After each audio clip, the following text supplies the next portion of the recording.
불자님들, 오늘 이 시간에는 많은 분들이 궁금해하시면서도 두려워하시는 주제에 대해 말씀드리려고 합니다. 죽음 이후에 무엇이 있을까요? 이 몸이 사라지고 나면 정말 모든 것이 끝나는 걸까요? 아니면 무언가가 계속 이어지는 걸까요? 요즘 많은 분들이 이런 질문을 하십니다. 특히 나이가 들수록 주변에서 가까운 분들이 떠나가시는 것을 보면서 이런 생각들이 더욱 깊어지지 않으십니까? 밤에 잠들기 전 문득문득 이런 생각이 드실 겁니다. 내가 살아온 이 삶이 정말 의미가 있는 걸까? 내가 한 행동들, 내가 한 말들, 내가 품었던 생각들이 어디로 가는 걸까? 그냥 사라지는 걸까? 아니면 어딘가에 기록되어 있는 걸까? 혹시 내가 남에게 잘못한 일들, 후회되는 순간들이 나중에 어떤 식으로든 돌아오는 건 아닐까? 이런 의문들이 마음속에서 떠나지 않으시죠? 부처님께서는 이 문제에 대해 아주 명확하게 말씀하셨습니다. 죽음은 끝이 아니라고 하셨습니다. 우리가 지은 업, 즉 우리의 모든 행위와 생각과 말은 결코 사라지지 않는다고 하셨습니다. 마치 씨앗이 땅에 심어지면 반드시 싹이 트듯이 우리가 지은 업은 반드시 그 결과를 맺는다고 하셨습니다. 이것이 바로 인과응보의 법칙입니다. 많은 분들이 이 말씀을 들으면 두려워하십니다. 내가 살면서 저질렀던 실수들, 남에게 상처 준 말들, 이기적이었던 순간들이 떠오르면서 불안해지십니다. 하지만 법우님들, 부처님께서 이 진리를 말씀하신 이유는 우리를 두렵게 하려는 것이 아닙니다. 오히려 우리에게 희망을 주시려는 것입니다. 왜냐하면 업의 법칙을 제대로 이해하면 우리는 지금 이 순간부터 우리의 미래를 바꿀 수 있기 때문입니다. 오늘 이 시간에는 부처님께서 말씀하신 업과 윤회의 진리에 대해, 그리고 우리가 어떻게 이 진리를 이해하고 실천해야 하는지에 대해 4가지 핵심 가르침을 나누려고 합니다. 첫 번째는 업이란 무엇이며 어떻게 작용하는지에 대한 것입니다. 두 번째는 업이 죽음 이후에도 어떻게 계속 이어지는지에 대한 것입니다. 세 번째는 우리가 과거에 지은 업을 어떻게 정화할 수 있는지에 대한 것입니다. 네 번째는 지금 이 순간부터 좋은 업을 짓는 구체적인 방법에 대한 것입니다. 이 4가지 가르침을 통해 불자님들께서는 죽음에 대한 두려움에서 벗어나시고 현재의 삶을 더욱 의미 있게 살아가실 수 있을 것입니다. 그리고 무엇보다 내 생에 대한 희망을 가지실 수 있을 것입니다. 부처님께서는 말씀하셨습니다. 자신이 지은 업의 주인은 바로 자기 자신이라고. 남이 대신 받아줄 수도 없고 피할 수도 없지만 동시에 자신이 바꿀 수 있는 것도 바로 업이라고 하셨습니다. 이 얼마나 큰 희망입니까? 우리의 미래가 정해져 있는 것이 아니라 지금 이 순간 우리가 어떤 선택을 하느냐에 따라 바뀔 수 있다는 것입니다. 지난 일요일 한 보살님께서 법당에 오셔서 이런 말씀을 하셨습니다. 최근에 갑자기 옛날 친구가 연락이 왔는데 그 친구가 중병에 걸렸다는 소식을 들었다고 합니다. 그 친구는 평생 착하게만 살았던 사람인데 왜 이런 일을 겪어야 하느냐며 인과응보가 정말 있는 것이냐고 물으셨습니다. 또 다른 보살님은 자신의 며느리 이야기를 하셨습니다. 며느리가 아무리 잘해줘도 늘 불평만 하고 감사할 줄을 모른다고 전생에 무슨 죄를 지어서 이런 며느리를 만났느냐고 한탄하셨습니다. 이런 의문들, 이런 고민들이 여러분의 마음속에도 있지 않으십니까? 왜 착한 사람에게 나쁜 일이 일어나고 나쁜 사람이 잘 사는 것처럼 보일까요? 업보가 정말 공평한 걸까요? 이런 의문들에 대한 답을 오늘 부처님의 말씀을 통해 찾아보도록 하겠습니다. 자, 그럼 이제 첫 번째 가르침부터 시작하겠습니다. 첫 번째로 말씀드릴 것은 업이란 무엇이며 어떻게 작용하는가 하는 것입니다. 많은 분들이 업이라는 말을 들으면 막연하게 운명이나 숙명 같은 것으로 생각하십니다. 어차피 정해진 거다, 바꿀 수 없는 거다, 이렇게 생각하시는 분들이 많습니다. 하지만 부처님께서 말씀하신 업은 전혀 그런 것이 아닙니다. 업이라는 말은 산스크리트어로 카르마인데 그 뜻은 단순히 행위를 의미합니다. 우리가 몸으로 하는 모든 행동, 입으로 하는 모든 말, 마음으로 일으키는 모든 생각, 이 모든 것이 업입니다. 화엄경에서는 이렇게 말씀하십니다. 만약 한 사람이 100천만 겁 동안 지은 업을 알고자 한다면 지금 받는 과보를 보라. 만약 미래세에 받을 과보를 알고자 한다면 지금 짓는 행위를 보라. 이 구절이 얼마나 명확합니까? 우리가 지금 겪고 있는 일들은 과거에 우리가 지은 업의 결과입니다. 그리고 미래에 우리가 겪게 될 일들은 지금 우리가 짓고 있는 업에 달려 있습니다. 부처님께서는 업에 대해 아주 구체적으로 설명하셨습니다. 업에는 세 가지 종류가 있다고 하셨습니다. 몸으로 짓는 신업, 입으로 짓는 구업, 마음으로 짓는 의업입니다. 이 세 가지 중에서 가장 중요한 것이 무엇일까요? 많은 분들이 몸으로 짓는 행동이 가장 중요하다고 생각하십니다. 하지만 부처님께서는 마음으로 짓는 업이 가장 근본이라고 하셨습니다. 법구경에 이런 말씀이 있습니다. 모든 법은 마음이 앞서고 마음이 주인이며 마음으로 이루어진다. 만약 더러운 마음으로 말하거나 행동하면 괴로움이 그를 따르니 마치 수레바퀴가 소의 발자국을 따르는 것과 같다. 만약 깨끗한 마음으로 말하거나 행동하면 즐거움이 그를 따르니 마치 그림자가 형체를 따르는 것과 같다. 보살님들, 이 말씀이 무슨 뜻입니까? 우리의 모든 행동과 말은 마음에서 시작된다는 것입니다. 마음속에 분노가 있으면 분노의 말이 나오고 분노의 행동을 하게 됩니다. 마음속에 자비가 있으면 자비로운 말이 나오고 자비로운 행동을 하게 됩니다. 그렇기 때문에 업을 짓는 것도 마음에서 시작되고 업을 정화하는 것도 마음에서 시작됩니다. 실제로 이런 일이 있었습니다. 작년 가을에 한 법우님께서 저를 찾아오셨습니다. 그분은 자신의 사업이 잘 안 되어서 많은 빚을 지게 되었고 그 스트레스 때문에 가족들에게 화를 내고 거칠게 대했다고 합니다. 특히 어느 날은 부인에게 너무 심한 말을 해서 부인이 집을 나가버렸다고 합니다. 그제서야 정신이 들어서 자신이 무슨 짓을 했는지 깨닫고 너무나 후회가 되어서 잠을 이룰 수가 없었다고 합니다. 그분이 저에게 물었습니다. 스님, 저는 이미 너무 큰 업을 지은 것 같습니다. 제가 가족들에게 한 말과 행동들이 너무 후회됩니다. 이 업보를 어떻게 해야 합니까? 저는 그분에게 말씀드렸습니다. 법우님, 지금 후회하고 계시다는 것 자체가 이미 변화의 시작입니다. 만약 법우님께서 자신의 잘못을 깨닫지 못했다면 계속 같은 업을 지으셨을 것입니다. 하지만 지금 깨달으셨으니 이제부터는 다른 선택을 하실 수 있습니다.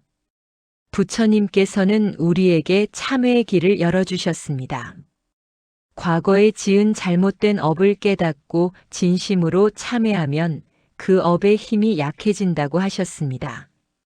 그리고 앞으로 같은 잘못을 반복하지 않겠다는 서원을 세우고 실천하면 새로운 좋은 업을 지을 수 있다고 하셨습니다. 그 법우님은 그날부터 매일 아침 저녁으로 참회 기도를 하셨습니다. 그리고 부인에게 진심으로 사과하고 자신의 잘못된 언행을 하나하나 고쳐나가셨습니다.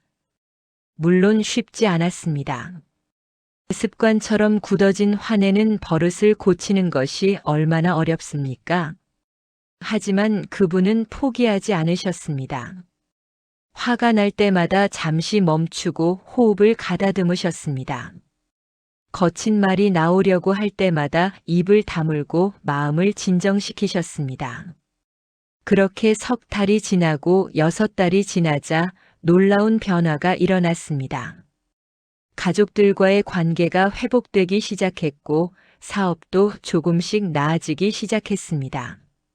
무엇보다 그분 자신이 마음의 평화를 되찾으셨습니다. 이것이 바로 업의 법칙입니다. 업은 고정된 것이 아닙니다. 지금 이 순간 우리가 어떤 마음을 내고 어떤 행동을 하느냐에 따라 계속 변화합니다. 부처님께서는 이것을 씨앗에 비유하셨습니다. 좋은 씨앗을 심으면 좋은 열매가 열리고 나쁜 씨앗을 심으면 나쁜 열매가 열립니다. 하지만 씨앗을 심었다고 해서 즉시 열매가 열리는 것은 아닙니다. 씨앗이 땅 속에서 싹을 틔우고 자라고 꽃을 피우고 그래야 열매를 맺습니다.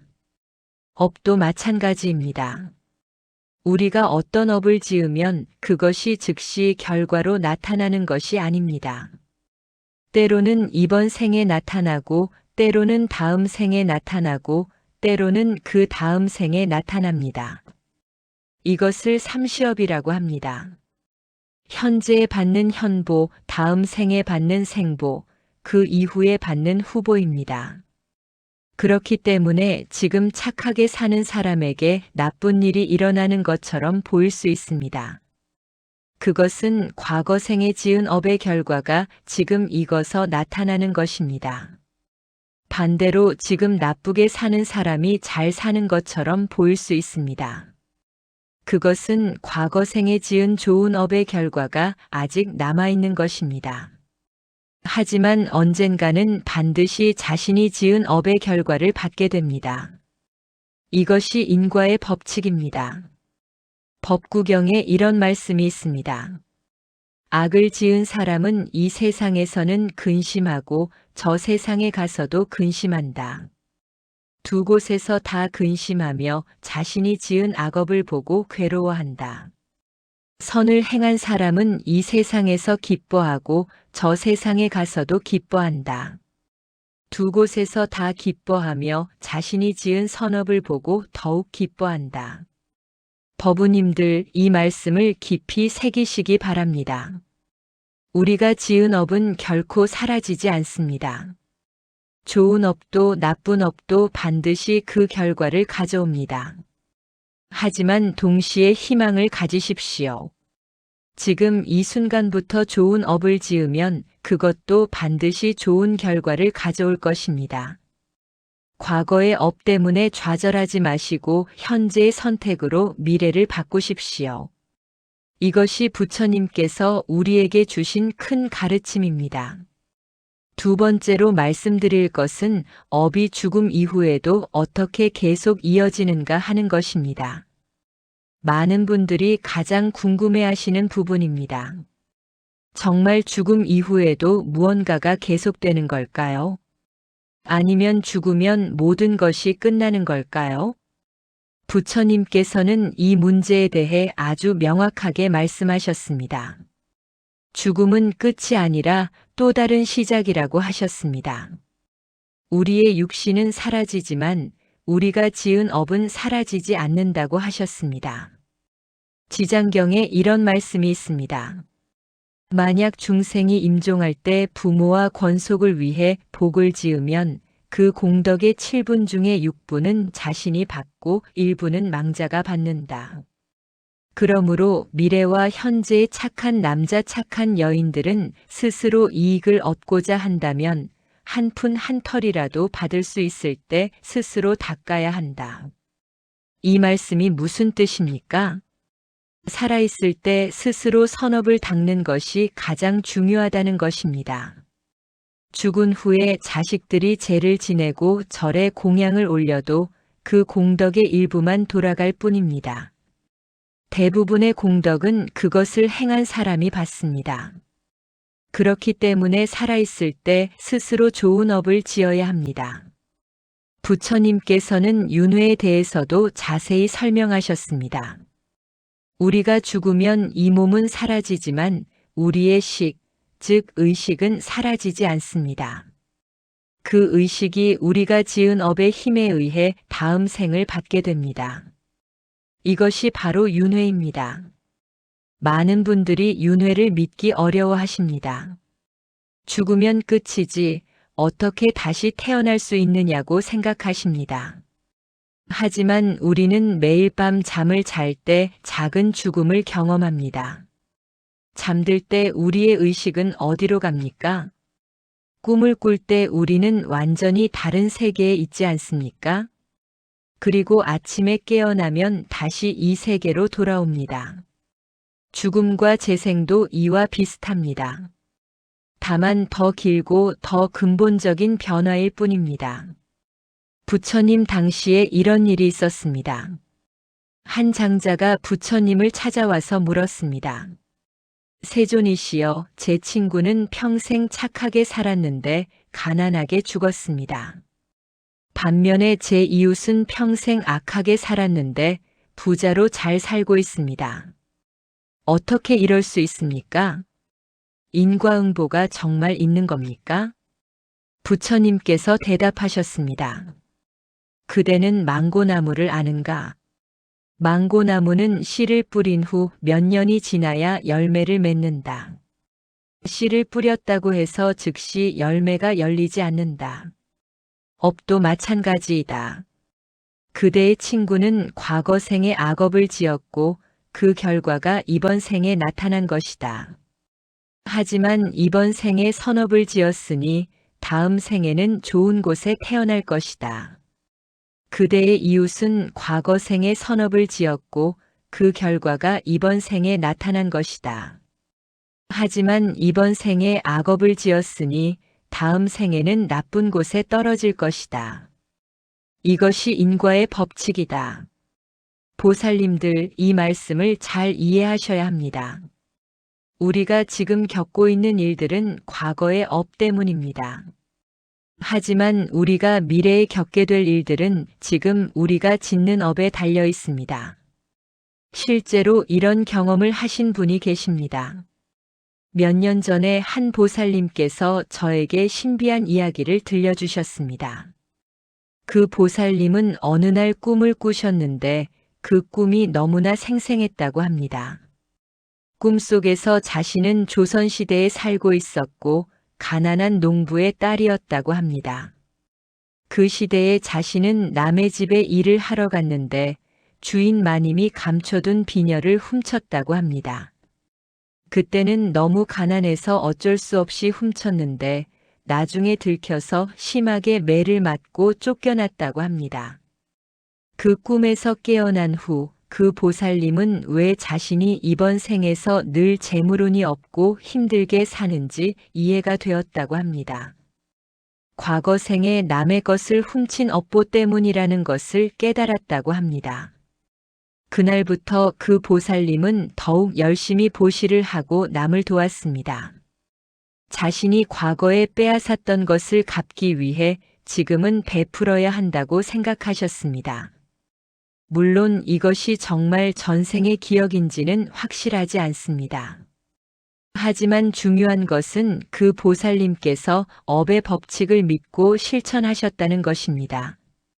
그리고 놀랍게도 그렇게 몇 년을 보시하고 베풀며 사신 후 그 보살님의 삶이 조금씩 나아지기 시작했습니다. 예전에는 돈을 모아도 늘 어디론가 새어나갔는데 이제는 조금씩 모이기 시작했습니다. 예전에는 늘 빚에 시달렸는데 이제는 빚도 다 갚고 여유가 생기기 시작했습니다. 이것이 업의 힘입니다.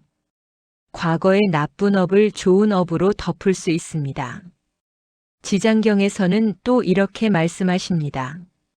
업의 힘은 참으로 크고 넓어서 수미산과 같고 깊기는 큰 바다와 같으며 성문과 연각과 보살의 지혜로도 측량할 수 없다. 이 말씀이 얼마나 엄숙합니까? 업의 힘은 그 무엇보다 강력합니다. 부처님께서도 과거에 지은 업의 결과는 피할 수 없다고 하셨습니다. 부처님께서도 과거 생에 지은 업 때문에 여러 가지 고난을 겪으셨습니다. 어느 날은 등에 통증이 있었고, 어느 날은 배탈이 났으며, 어느 날은 발에 가시가 박히는 일도 있었습니다. 제자들이 여쭈었습니다. 세존이시여, 어찌하여 부처님께서도 이런 고통을 겪으십니까? 부처님께서 말씀하셨습니다. 이것은 내가 과거 생에 지은 업의 결과이다. 비록 내가 깨달음을 얻었지만 과거에 지은 업의 결과는 받아야 한다. 하지만 나는 이것을 괴로움으로 받아들이지 않는다. 왜냐하면 이것이 업의 법칙임을 알고 평정심으로 받아들이기 때문이다. 보살님들, 이 말씀이 우리에게 무엇을 가르쳐 줍니까? 부처님께서도 과거의 업보를 피할 수 없었습니다. 하지만 부처님은 그것을 괴로움으로 받아들이지 않으셨습니다. 업의 법칙을 이해하고 평정심으로 받아들이셨습니다. 우리도 이렇게 해야 합니다. 우리에게 닥친 어려움이 있다면 그것을 원망하고 불평할 것이 아니라 과거의 업보를 갚는다고 생각하고 평정심으로 받아들여야 합니다. 동시에 지금부터 좋은 업을 지어서 미래를 바꾸어야 합니다. 죽음 이후에도 우리의 업은 계속됩니다. 이번 생에서 다 받지 못한 업보는 다음 생에서 받게 됩니다. 이번 생에서 지은 업은 다음 생에 영향을 미칩니다. 그렇기 때문에 지금 이 순간이 중요합니다.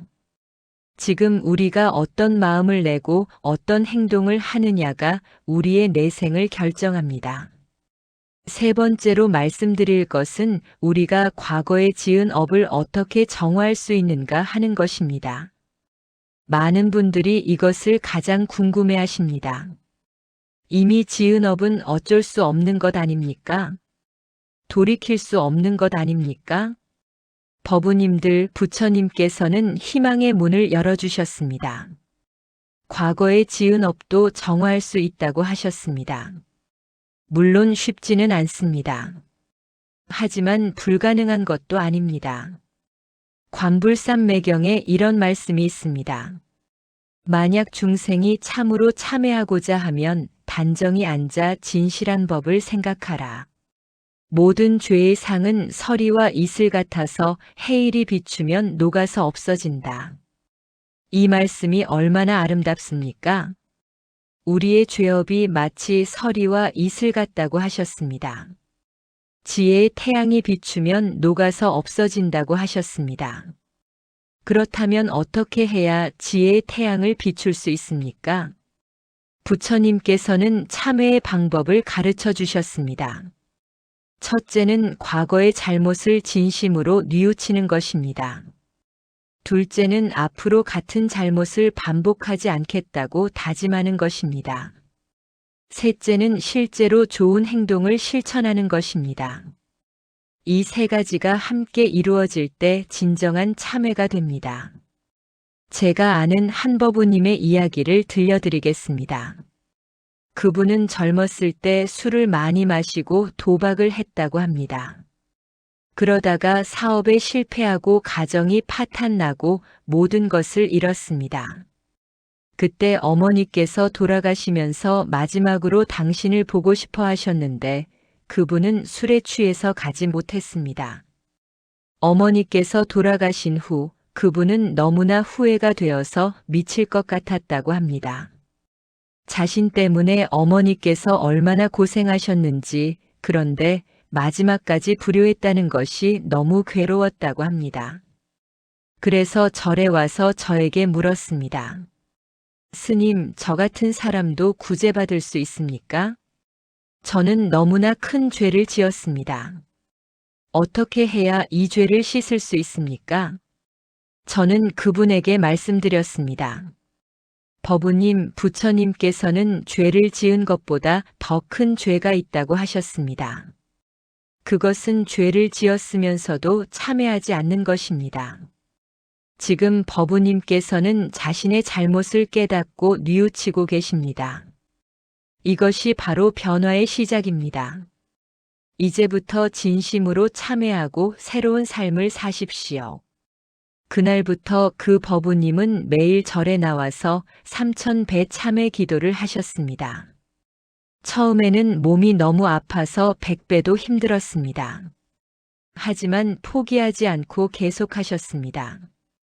3000배를 하면서 한 번 한 번 절할 때마다 어머니를 생각하고 자신의 잘못을 참회하셨습니다. 그렇게 100일을 채우고 1000일을 채우셨습니다. 그러는 동안 놀라운 변화가 일어났습니다. 몸도 건강해지고 마음도 평화로워지고 술과 도박에 대한 욕구도 사라졌습니다. 그리고 무엇보다 어머니에 대한 죄책감이 조금씩 사라지고 대신 감사함이 생기기 시작했습니다. 어머니께서 비록 돌아가셨지만 자신을 이렇게 변화시켜 주셨다는 것에 감사하게 되었습니다. 지금 그분은 봉사활동을 하고 계십니다.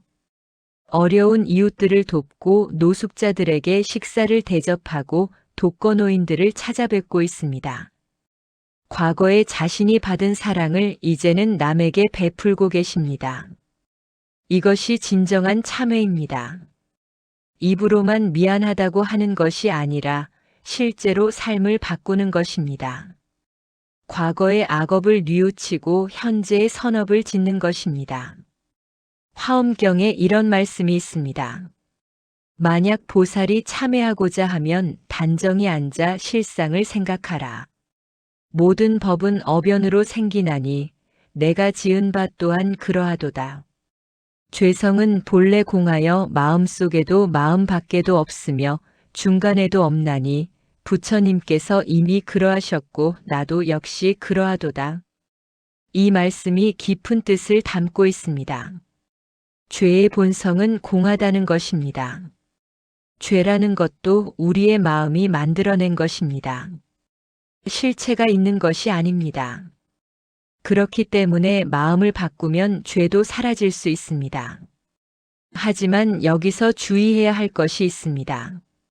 죄의 본성이 공하다고 해서 죄를 짓고도 괜찮다는 뜻이 아닙니다.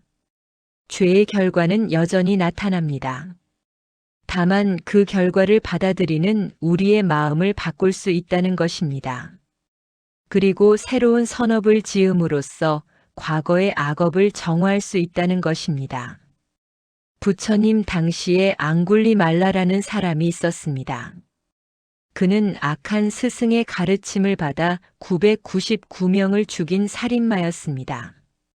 그는 죽인 사람들의 손가락을 잘라서 목걸이를 만들어 걸고 다녔습니다. 모든 사람들이 그를 두려워하고 피했습니다. 하지만 부처님께서는 그를 피하지 않으시고 찾아가셨습니다. 앙굴리말라가 부처님을 죽이려고 쫓아왔지만 아무리 달려도 부처님을 따라잡을 수 없었습니다.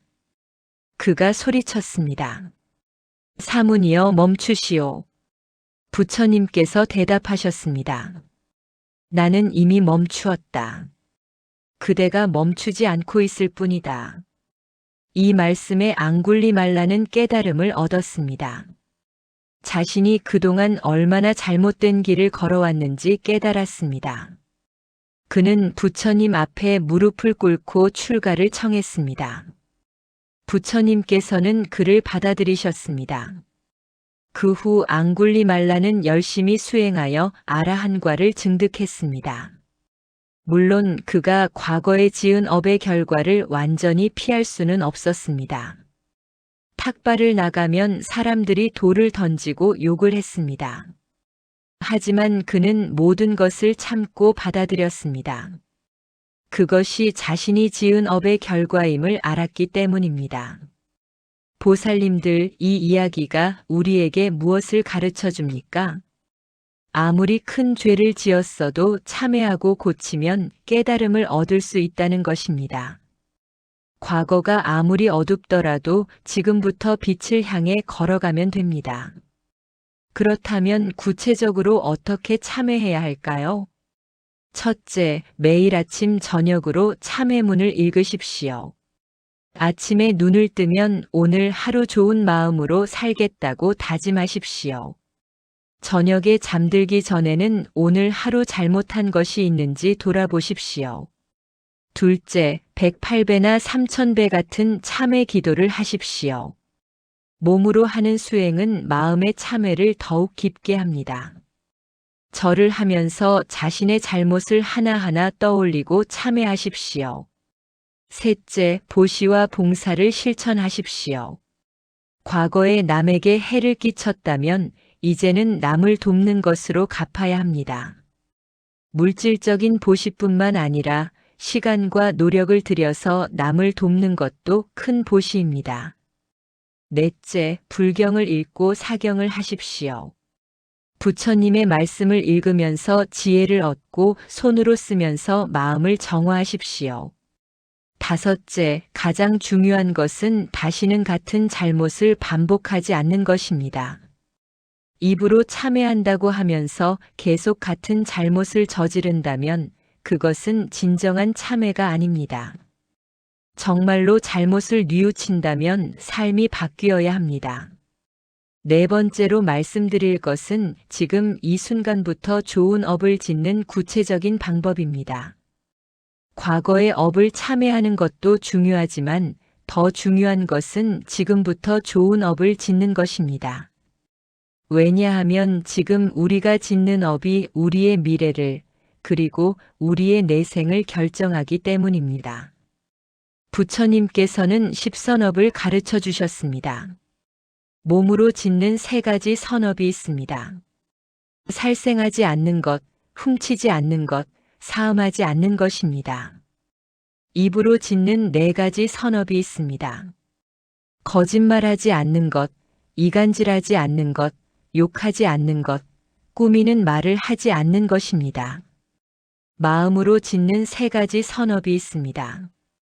탐욕내지 않는 것, 성내지 않는 것, 어리석지 않는 것입니다. 이 10가지를 실천하면 좋은 업을 짓게 됩니다.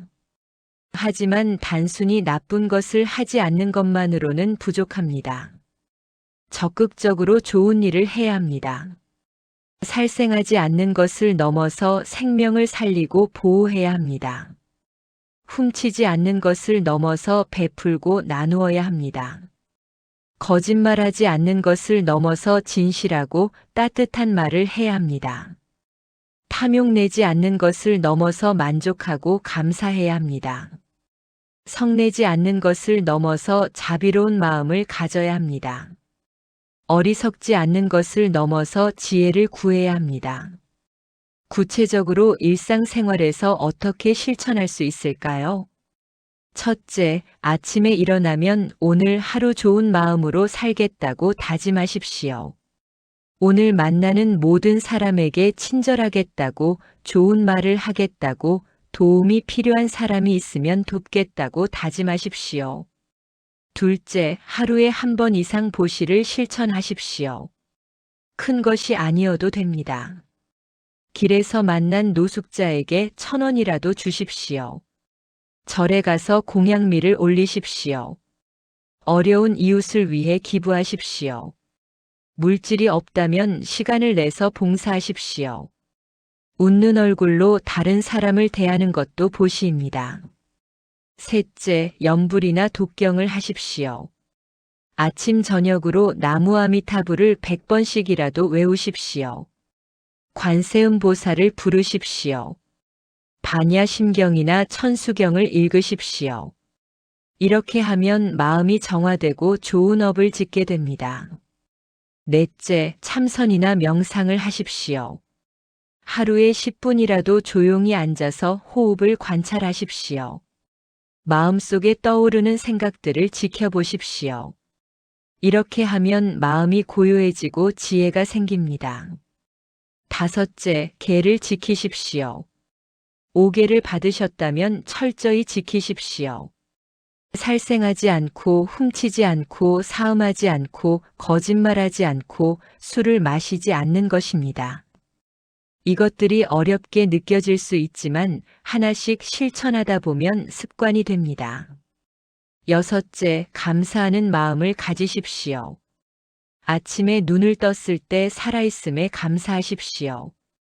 밥을 먹을 때 음식이 있음에 감사하십시오. 가족이 있으면 가족에게 감사하십시오. 건강하면 건강에 감사하십시오. 작은 것에도 감사하는 마음을 가지면 마음이 풍요로워지고 좋은 업을 짓게 됩니다. 일곱째, 자비심을 기르십시오. 모든 중생이 행복하기를 바라십시오. 심지어 나에게 해를 끼친 사람도 행복하기를 바라십시오. 이것이 쉽지 않지만 자비심을 기르는 것이 가장 큰 선업입니다. 실제로 이런 분이 계십니다. 한 보살님께서는 매일 새벽 4시에 일어나서 108배를 하십니다. 그리고 나무아미타불을 1000번 외우십니다. 아침 공양 후에는 반야심경을 3번 읽으십니다. 낮에는 절에서 봉사를 하거나 어려운 이웃을 돕습니다. 저녁에는 가족들과 함께 식사하면서 따뜻한 대화를 나눕니다. 잠들기 전에는 오늘 하루를 돌아보며 참회하고 감사합니다. 이렇게 하루하루를 보내다 보니 그 보살님의 삶이 완전히 바뀌었습니다. 예전에는 불안하고 걱정이 많았는데 이제는 평화롭고 행복합니다. 예전에는 자주 화를 냈는데 이제는 늘 웃는 얼굴입니다. 예전에는 자신만 생각했는데 이제는 남을 먼저 생각합니다. 주변 사람들이 모두 그 변화를 느낍니다. 그리고 신기하게도 좋은 일들이 생기기 시작했습니다. 건강도 좋아지고 가정도 화목해지고 경제적으로도 여유가 생겼습니다. 이것이 바로 선업의 결과입니다. 좋은 업을 지으면 반드시 좋은 결과가 따라옵니다. 당장 눈에 보이지 않더라도 언젠가는 반드시 좋은 결과로 돌아옵니다. 법구경에 이런 말씀이 있습니다. 비록 선을 행하더라도 즉시 그 과보를 보지 못하나 마치 소의 젖이 응고되는 것처럼 서서히 무르익는다. 어리석은 자가 행한 악업도 즉시 결실하지 않으나 마치 불씨가 재 속에서 타는 것처럼 서서히 익어간다. 법우님들, 이 말씀을 명심하시기 바랍니다. 선업을 지었다고 해서 즉시 좋은 일이 생기는 것은 아닙니다. 하지만 반드시 그 결과는 나타납니다. 마찬가지로 악업을 지었다고 해서 즉시 나쁜 일이 생기는 것은 아닙니다. 하지만 언젠가는 반드시 그 결과를 받게 됩니다. 그렇기 때문에 지금 당장 좋은 결과가 보이지 않더라도 낙심하지 마십시오. 꾸준히 선업을 지으십시오. 그리고 지금 당장 나쁜 일이 생기지 않는다고 해서 악업을 짓지 마십시오. 언젠가는 반드시 그 결과를 받게 됩니다. 또한 우리가 선업을 지을 때는 결과를 기대하지 말아야 합니다. 복을 받기 위해서 좋은 일이 생기기를 바라면서 선업을 짓는다면 그것은 진정한 선업이 아닙니다. 금강경에서 부처님께서 말씀하셨습니다. 보살은 상에 머물지 않고 보시를 행해야 한다. 이것이 무슨 뜻입니까? 아무것도 바라지 않고 베풀어야 한다는 것입니다.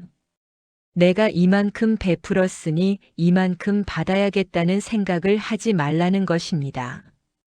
그냥 순수하게 남이 행복하기를 바라는 마음으로 베풀어야 한다는 것입니다. 이렇게 무상보시를 할 때 그 공덕이 가장 큽니다. 마지막으로 중요한 것은 회양입니다.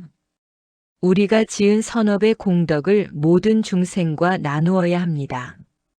내가 지은 이 공덕으로 나만 좋아지기를 바라는 것이 아니라 모든 중생이 함께 행복하기를 바라야 합니다.